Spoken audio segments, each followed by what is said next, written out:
Góðan daginn.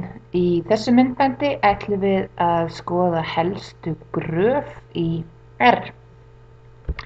Og áður en þið horfið á þetta myndband þá mæli ég nú með að þið skoðu myndbandið skráningu gagna svo að það sé alveg á hreinu hvernig skynsamlegt að skrá gögn í skrá.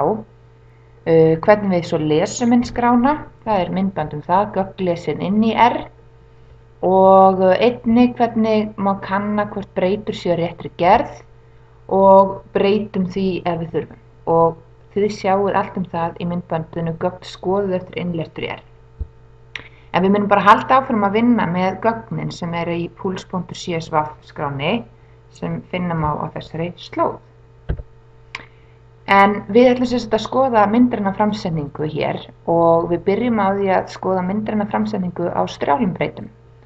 Og við getum annarkvort notað svokallað stöplarit eða kökurit til að sýna gildin á strjálum breytum myndrænt. Ég mæli eindregið þið notið frekar stöplarit og það þá aðferðin barplot sem við notum inn í R. Við getum búið til kökurit og þá það aðferðin py sem við notum. En við skulum bara fara inn í RStudio og skoða þetta þar og ég ætla bara að halda áfram með skipanaskrá sem ég var búin að skrifa áður þar sem gögnin eru lesin inn. Við breytum í flokkabreytur og breytum nöfnunum á flokkunum. En ég ætla að biðja ykkur áður en þið byrjið að vera alveg viss að þið séu stödd í réttri vinnumöppu þar sem gögnin ykkar eru. Mín heitir tölfræði, svo ég vel hana og hérna sé ég að gögnin mín á sínum stað. En við lesum inn gögnin, við skoðum gerðina og við minnumst þess að við þurfum að breyta í flokkabreytur. Það sérstaklega mikilvægt að við breytum kyn í flokkabreytu. Við breytum hérna líka ID í flokkabreytu, við þurfum ekki á hann að halda, svo þetta ekki nauðsynlegt. Og aftur ætla ég að breyta nöfnunum. Og við sjáum það nú orðið KFK og KK í staðan fyrir 1 og 2. En þetta sjáum við allt í þessum fyrri myndböndum. Ég ætla að biðja ykkur að athuga að þið getið skýrt þessa gagnatöflu hérna inn í R hvað sem Hún má heita Puls, hún má heita Puls 2013, hún má heita Data eða hvað nú Þið eru bara að passa ykkur á því og svo síðar meir, ég nota Puls hérna og þess vegna ég alls það með Puls dollari kyn. Ef þið nota Data eða eitthvað annað nafn þá myndi það vera Data dollari kyn hérna hjá ykkur. En það, við ætlum að skoða aðferðina barplot. Og ég set svona litla athugasemd hér. Endilega kíkið á hjálpina. Afsakið, já, þetta var ekkert fundar. Hjálp, barplot. Svona átt að vera. Þetta nú ágætt að þetta kom upp hérna. Hérna hef ég skrifað skipun sem ég ekki klárað. Þið sjáu það svíu opnast en ég hef ekki lokað honum. Og þá býður mín svona plús hérna í staðan fyrir þetta merki sem á að vera. Það þýðir að eitthvað vantar upp á. Svo þið lendi ég að hafa plús hérna prófið þá að loka sviga og athuga hvort að það komi ekki þetta merki upp. En barplotaðferðin, það eina sem við þurfum að mata hana með hæðin á stöpplunum. Og þið sjá hérna það eru fjöldin allir og alls konar stillingum en við þurfum að nota fæstar þeirra. En ég ætla að fara í þær helstu. Úps, ég með danst lyklaborð. Úps. Svona. Jæja, en barplot við sem sagt getum matað hana með jafn mörgum tölum og súlurnar eiga að vera. Segjum að það séu 5 einstaklingar í fyrsta hóp hjá mér, 6 í þeim næsta og 7 í þeim þriðja. Þá einfaldlega á munið að þetta eru 3 tölur hérna, þá þarf ég að nota hérna C eða combine. Svo út úr þessu fæ ég, ekki sérstaklega fallegt, en ég fæ vissulega stöplarit. þar sem hæðin á fyrsta stöpplunum 5, 6 og svo 7. Við viljum nú kannski vita hvað þetta hérna hvað þetta þýða, og þá stillingin names. Það sem við mötum names stillinguna með, það mun birtast hér. Svo ég ætla bara að setja inn A, B og C, þið getið sett hvaða nöfn sem Passa ykkur á því að þetta eru bókstafir eða strengir, svo við höfum þá hérna innan í svona gæsalöppum. Og við þurfum auðvitað að passa að hér hef ég jafn marga bókstafi og hér inni. Svo hér fæ ég niður ABC. Önnur stilling sem gott að kunna, það ef við viljum merkja ásana. Þetta y-ásinn og hér x-ásinn. Í þessu tilfelli vil ég bara merkja y-ásinn. Þá stillingin y-lab eða label á y-ásinn. Og hér, ég að telja, svo þetta fjöldi hérna. Svo ég bæti því við. Einnig ef ég vil setja eitthvað nafn á grafið, þá get ég gert það og það main stillingin. Og þetta nú bara eitthvað bull sem ég að gera hér, svo ég ætla að teikna, kalla þetta bull. Það verður komið nafn. Svo eins og þið sjáið, barplot hefur ýmsar stillingar. Stillingarnar aðgreinum við með kommum og þetta eru þar helstu og þetta eru í raunar öllum þessum plottum sem við skoða, þá eru þar eins. Y merktur með y-lab, main merktur, eða fyrirgefið nafnið, þá notum við main, svo við x-lab og svo eru örfári viðbútt sem ég ætla að fara hérna rétt með. En það nú oft svo að við erum með svona gagnasafn eins og við erum hérna uppi, við erum með púls og við viljum teikna gildina okkur ákveðnu breytu í gagnasafninu púls. Og sem svo ég ætlaði að skoða kynjahlutfallið sem svo og ef ég skrifa bara púls$ kyn hérna og keyri það, þá sé ég gildin á breytunni. Þið sáuð í myndbandinu helstu lýsistærðir þessa gríðarlega öflugu aðferð sem heitir table. Ef ég mata table með flokkabreytu eða nafnaflokkabreytu, keyri það, þá fæ ég út fjöldan. Og við sjáum það að hvern fólk í miklu meiri hluta í þessu gagnasafni.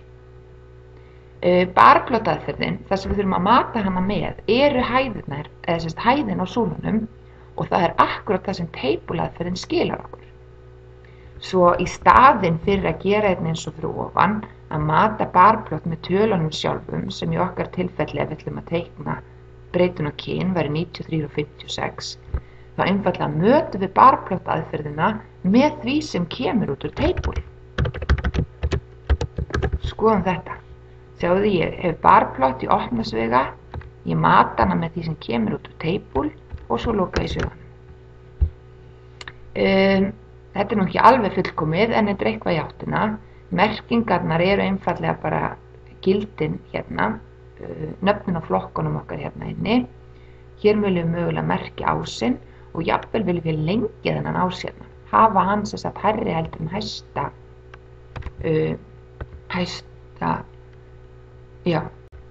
sjá, hvað ég að gera hér? Við skulum setja merkingu á y-ásinn, y-lab eins og fyrir ofan og þetta aftur fjöldi og hvað ætlum við að gera líka? Jú, við ætlum að hækka ásinn, þá höfum við y-lim. Það stillingin til þess að setja svona mörk á ásinn og við þurfum að tilgreina lægra markið sem 0 og við skulum fara upp í 100 í staðinn fyrir 80. Einnig vil ég breyta þessu í konur og karlar. Ég ætla að segja names, jafnt og konur, komma, karlar. Og nú ég í línni og ég sendi þetta. Úps, hér gerði ég mistök. Sjáu þið, konur þurfa að vera hérna innan gæsalappa og karlar þurfa að vera innan gæsalappa, annars heldur þetta sé einn flokkur. Hér annar flokkur konur og hinn flokkur karlar. Þá kemur þetta svona. Nú þetta bara að verða nokkuð gott. Eins og ég segi, við getum annarkvort nota barplot sem stökkaritt eða kökuritt. Og eins og ég hef nú sagt áður, þá ég ekkert sérstaklega hrifin af kökurittum. En við mötum hana á nákvæmlega sama hátt og barplot-skipunina. Við mötum hana með því sem kemur út úr table-skipuninni. Keyrum þetta og við sjáum þessa ljótu köku. Ég ætla ekki að tala meira kökuritt, en þið getið farið hérna í help, pie og lesið ykkur til kökuritt. Og getum sýnt ykkur hér. Ég ekki einum það að vera kökuritahatari. Þessi höfundar alltaf verið hjartanlega sammála mér í því. Herðu, en þetta voru myndræn framsetning á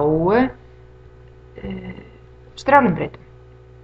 En við skulum fara aðeins aftur yfir í glærurnar og næst ætlum við að skoða myndræna framsetningu á samfelldum breytum. Og þá notum við annarkvort stuðlarit eða kassarit. Ef við ætlum að teikna bara eina breytu, stuðlarit er hist og kassarit er boxplot. En ef við viljum sýna samband milli tveggja samfelldra breyta, notum við punktarit. Það er þá plottaðferðin, en við ætlum að fjalla það svolítið síðar. Þannig að nú skulum við bara drífa okkur aftur inn í RStudio og teikna stuðlarit.